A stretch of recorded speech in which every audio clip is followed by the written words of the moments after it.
Assalamualaikum warahmatullahi wabarakatuh. Halo, apa kabar teman-teman semuanya? Ketemu lagi dengan saya Rudi Dudi dalam Rudi Dudi Diary. Nah, untuk episode kali ini saya masih mau memberikan tutorial cara pembuatan masker. Masih berhubungan dengan masker ya, mengingat masa pandemi seperti ini memang masker itu menjadi salah satu kebutuhan yang sangat-sangat dibutuhkan sekali, sangat penting sekali. Dan untuk masker kali ini agak berbeda dengan masker-masker yang sebelumnya. Kalau sebelumnya maskernya kan dari kain.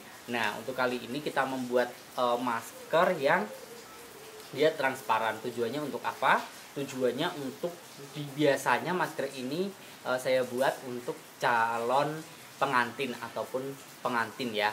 Jadi meskipun mereka berias, berdandan ataupun bersolek, jadi riasan itu tetap kelihatan dari luar, tapi masker ini dia tetap aman, anti air, tetap tetap tidak tembus air maksudnya. Nah, jadi dari apa aja bahan yang harus kita butuhkan untuk kali ini, salah satunya bahannya di sini saya sudah menyiapkan mika. Yang pertama ya mika, nggak kelihatan nih. Nah, mika ini tujuannya untuk masker, tapi tidak hanya dengan mika, kita juga menyiapkan tile. Untuk kali ini kita bikin warna putih. Nah, caranya seperti apa? Ayo kita simak berikut ini. Oke, jadi untuk mika ini biasanya saya pakai mika yang memang untuk mika jilid, karena mika jilid ini dia lebih tipis ya, lebih lentur kalau nanti misalkan kita hias. Jadi caranya seperti ini, kita lipat menjadi dua bagian dulu mika ini. Nah, setelah kita lipat, kita potong. Jadi tujuannya untuk apa? Tujuannya mika ini satu lembar bisa jadi dua masker.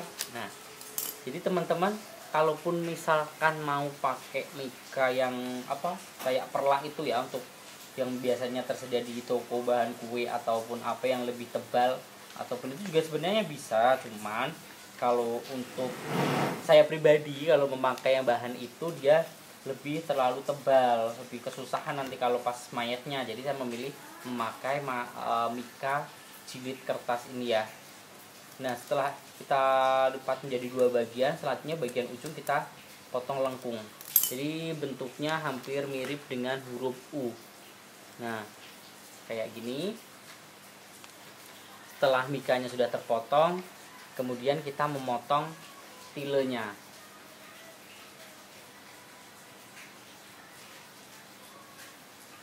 Memotong tile seukuran dengan mika tersebut ya. Jadi karena kita mau bikin dua, langsung kita potong aja. Misalkan mau bikin berapa lah, boleh teman-teman praktek. Kebetulan ini nanti saya mau bikin dua sekaligus, satu pasang laki-laki dan perempuan.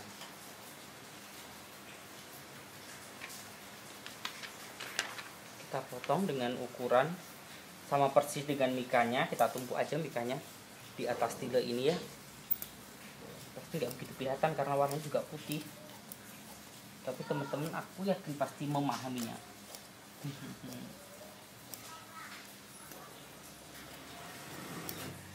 Terpotong satu.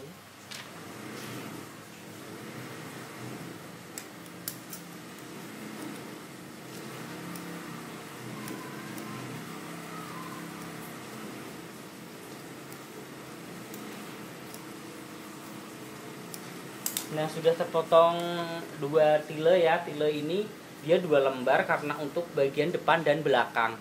Tilenya jadi dua per masker itu dua untuk depan dan belakang. Selanjutnya setelah kita memotong tile, kita juga harus menyiapkan tile ini masih dengan tile yang sama tapi potongnya serong. Tujuannya untuk jahit bagian tepi. Kita potong serong, kira-kira lebarnya kisaran 3-4 cm lah. Kalau mau lebih enak jahitnya, bisa teman-teman yang kesusahan lipatnya bisa agak lebar ya, 4 cm mungkin bisa. Saya juga bikin ini kisarannya 4 cm mungkin.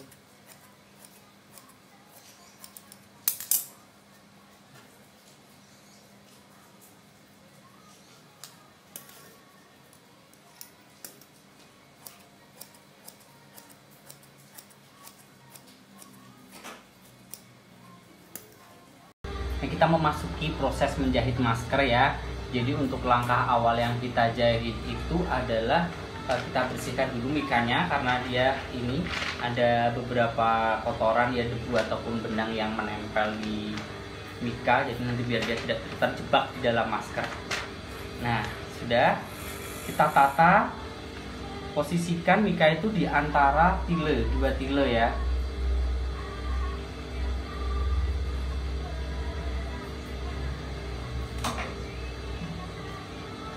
Nah, selanjutnya setelah tertata seperti ini, mika dengan tile sudah tertata menjadi satu, kita jahit bagian tepinya. Kita jahit ini gunanya untuk bantuan agar si tile ini dan mika bisa menyatu ketika nanti kita jahit untuk balik bagian tepinya. Nah, biar lebih gampang nanti ketika membalut bagian tepi. Kalau teman-teman bisa langsung menjahit bagian tepi, sebenarnya tidak apa-apa sih, tapi kalau saya pribadi lebih suka dijahit bantu dulu bagian tepinya. Karena mika ini bukan bukan benda yang biasa dijahit ya, dia keadaannya lebih licin gitu. Nah, sudah terjahit seperti ini bagian tepinya, bagian atas tidak perlu sih biasanya. Kita tipiskan dulu sebelum kita balut dengan rompok ya, biasanya kalau orang-orang menyebut, biar sama antara tile dan juga mika. Saatnya kita ambil kain serong tadi yang sudah kita siapkan, kita lipat menjadi 2 bagian gini biar gampang rompoknya. Setelah kita lipat menjadi 2, kita jahit dari atas ya. Ini kain serong tadi kita posisikan, lipat 2 kali, lalu kita jahit di masker bagian tepi untuk membalut kampuhnya.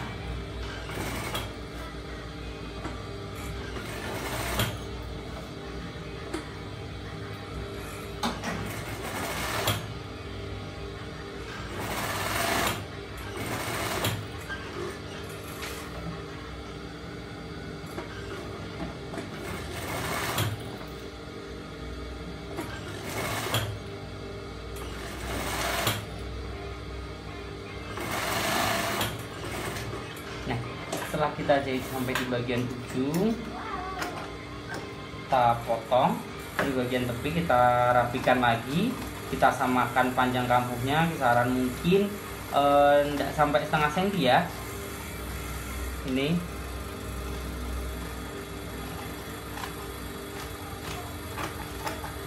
kita rapikan juga bagian ujungnya. Nah, setelah seperti ini, tinggal kita lipat ke dalam sekali lagi. Bagian rompok ini kita rompok akhir bagian tepinya. Nah, kita jahit bisa lipas bagian jahitan tadi, kita seperti ini ya.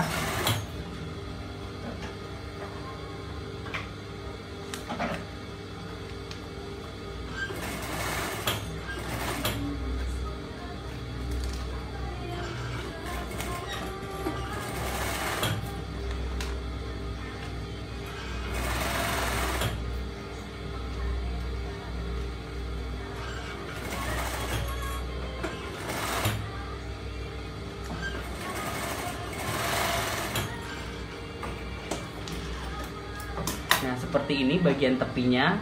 Nah, kita tinggal membalut yang bagian atas. Caranya masih sama. Kita ambil kain serong lagi.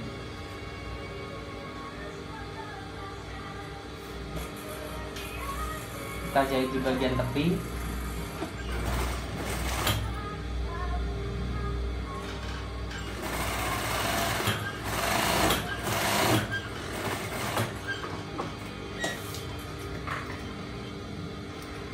Sebelum kita tutup, kita rapikan juga. Selanjutnya kita balut ke dalam. Jangan lupa di bagian ujung sini jahitannya kita kunci ya, biar tidak lepas.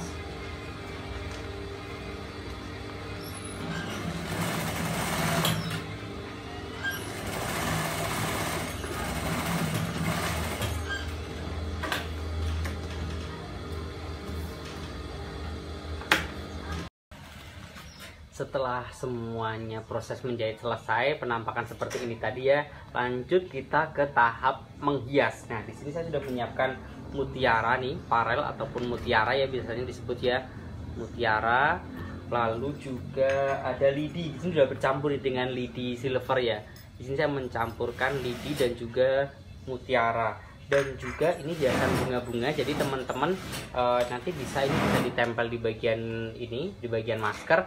Ini bebas, teman-teman bisa pakai bordiran ataupun pakai sisa broklat juga bisa, broklat yang 3D ya biasanya pakainya. Oke, kita lanjut menghias aja langsung, tidak usah berlama-lama. Sudah menyiapkan peralatannya, benang juga sudah semuanya. Ini langsung kita hias bagian atas terlebih dahulu ya. Untuk bagian atas biasanya kita tabur dengan menggunakan ini tadi, mutiara dan juga lidi.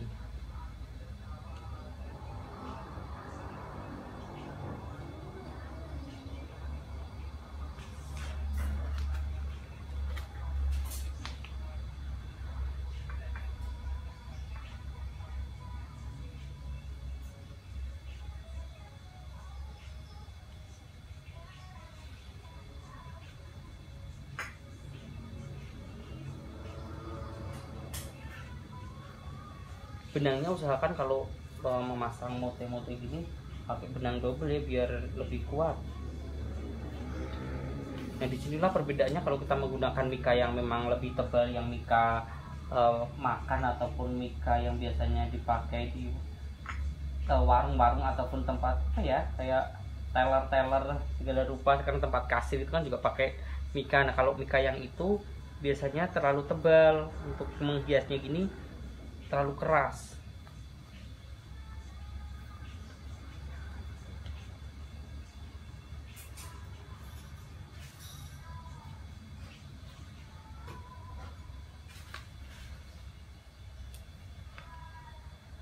Kita tabur aja bebas di sini.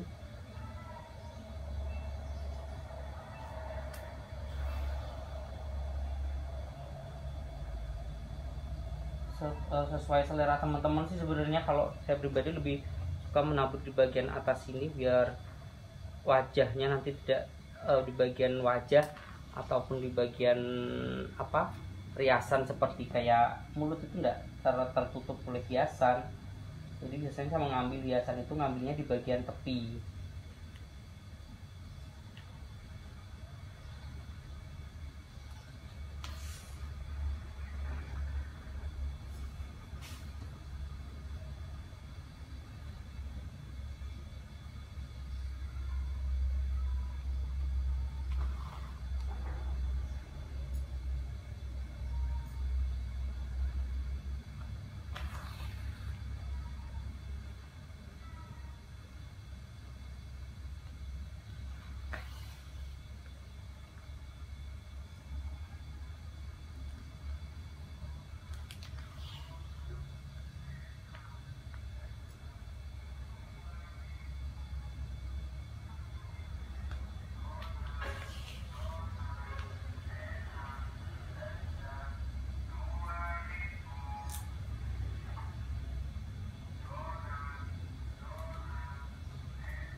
Dijaga juga untuk bagian mikanya jangan sampai terlalu kusut.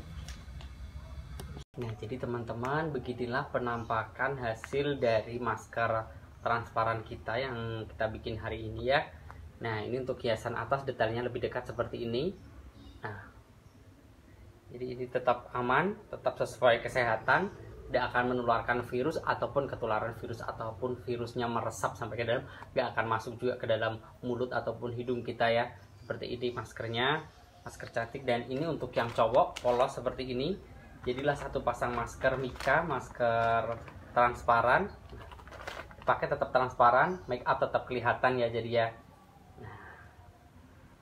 Jadi demikian untuk pertemuan hari ini. Terima kasih untuk teman-teman yang sudah menonton, sudah mempraktekkan juga, dan terima kasih juga sudah membagikan video ini ke kerabat kalian.